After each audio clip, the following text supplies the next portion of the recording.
Global warming ಸಮಸ್ಯೆಗಳ ಬಗ್ಗೆ ಕಳೆದ ಹಲವು ದಶಕಗಳಿಂದ ಜನತೆಗೆ ಮಾಹಿತಿಯನ್ನು ನೀಡ್ತಾ ಇದ್ರು. ಜನ ಮಾತ್ರ ಇದು ತಮ್ಮ ಜವಾಬ್ದಾರಿಯೇ ಅಲ್ಲ ಎನ್ನುವ ರೀತಿಯಲ್ಲಿ ವರ್ತನೆಯನ್ನ ಮಾಡ್ತಾ ಇದ್ದಾರೆ. ಹವಾಮಾನಕ್ಕೆ ಕಂಟಕವಾಗಿರುವ ವಾಹನಗಳನ್ನು ಉಪೇಕ್ಷಿಸಿ ಎಂದ್ರೆ ಭಾರಿ ಡಿಸ್ಕೌಂಟ್ ಸಿಗ್ತಾ ಇದೆ ಎಂದು ಅಂತಹ ವಾಹನಗಳನ್ನೇ ಖರೀದಿ ಮಾಡ್ತಾ ಇದ್ದಾರೆ. ಮರಗಳನ್ನು ನೆಟ್ಟು ಪರಿಸರ ಉಳಿಸಿ ಎಂದ್ರೆ ಇದ್ದ ಮರಗಳನ್ನು ಕಡಿತಾ ಇದ್ದಾರೆ. ಇದರಿಂದಾಗಿ ಸದ್ಯ ತಾಪಮಾನ ಹೆಚ್ಚಾಗಿ ಕೂಲು ಪ್ರದೇಶಗಳೆಲ್ಲ ಸಖತ್ ಹಾಟ್ ಆಗಿದೆ. ಈ ಕುರಿತು ಒಂದು ವರದಿ ಇಲ್ಲಿದೆ.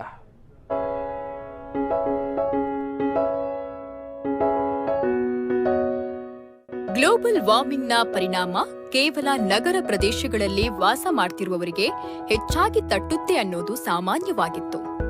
ಆದರೆ ಇತ್ತೀಚಿನ ದಿನಗಳಲ್ಲಿ ಈ ಲೆಕ್ಕಾಚಾರ ತಲೆಕೆಳಕಾಗಿದೆ ಎನ್ನುವ ರೀತಿಯಲ್ಲಿ ಬದಲಾಗ್ತಿದೆ.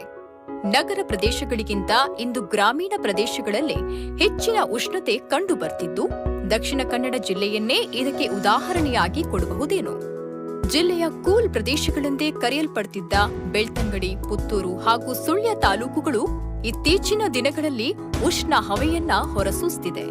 ಹಸಿರಾದ ಕಾಡು ಮರಗಳಿಂದ ಕಂಗೊಳಿಸ್ತಾ ಇದ್ದ ಈ ಪ್ರದೇಶ ಇಂದು ರಬ್ಬರ್ ಕಾಡುಗಳಾಗಿ ಬದಲಾಗಿದೆ.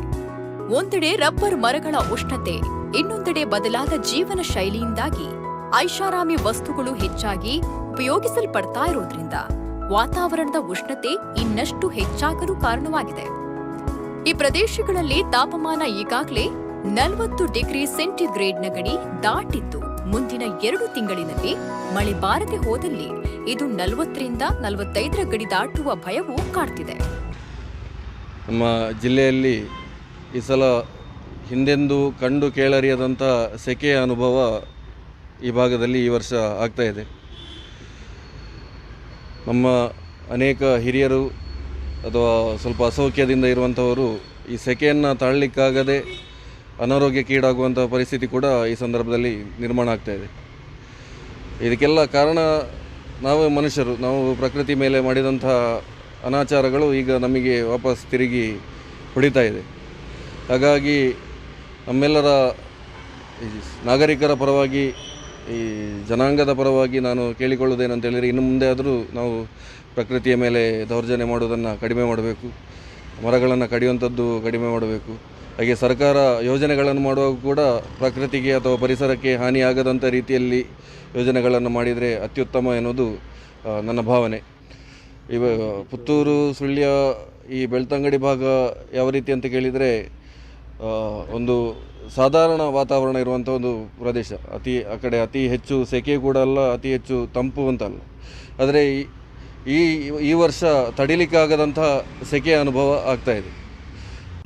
ಬಿಸಿಲಿನ ತಾಪವನ್ನ ತಣಿಸಲು ಈ ಭಾಗಗಳಲ್ಲಿ ಹೆಚ್ಚಾಗಿ ಇದೀಗ ಕೊಡೆಗಳನ್ನ ಆಶ್ರಯಿಸುವ ಜೊತೆಗೆ ತಂಪು ಪಾನೀಯಗಳು, ಕಲ್ಲಂಗಡಿ ಹಣ್ಣುಗಳಂತಹ ದೇಹಕ್ಕೆ ತಂಪೆರೆಯುವ ಪದಾರ್ಥಗಳ ಮೊರೆ ಹೋಗ್ತಿದ್ದಾರೆ. ವಾಹನಗಳಲ್ಲಿ ಸಂಚಾರ ಮಾಡುವವರು ಏರ್ ಕಂಡೀಷನ್ ಇಲ್ಲದೆ ಹೋಗುವಂತಹ ಪರಿಸ್ಥಿತಿಯೇ ಇಲ್ಲದಂತಾಗಿದ್ದು, ಮಧ್ಯಾಹ್ನದ ಸಮಯದಲ್ಲಿ ರಸ್ತೆಗಿಳಿಯೋದು ಹರಸಾಹಸವೆಂಬಂತ ಪರಿಸ್ಥಿತಿ ಎದುರಾಗಿದೆ.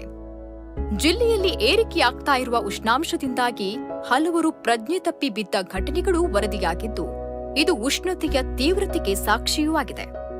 ಒಂದೆಡೆ ಬಿಸಿಲಿನ ಜಳವಾದರೆ ಇನ್ನೊಂದೆಡೆ ದಕ್ಷಿಣ ಕನ್ನಡ ಜಿಲ್ಲೆಗೆ ಹಸಿರ ಹಾಸಿನಂತಿದ್ದ ಪಶ್ಚಿಮ ಘಟ್ಟ ಪ್ರದೇಶಗಳಲ್ಲಿ ಅಭಿವೃದ್ಧಿಯ ಹೆಸರಿನಲ್ಲಿ ಹಲವು ಕಾಮಗಾರಿಗಳು ನಡೆಯುತ್ತಾ ಇರೋದು ಜಿಲ್ಲೆಯ ತಾಪಮಾನ ಹೆಚ್ಚಾಗಲು ಕಾರಣ ಅಂತ ಹೇಳ್ತಿದ್ದಾರೆ ಪರಿಸರ ಹೋರಾಟಗಾರ ದಿನೇಶ್ ಹೊಳ್ಳ.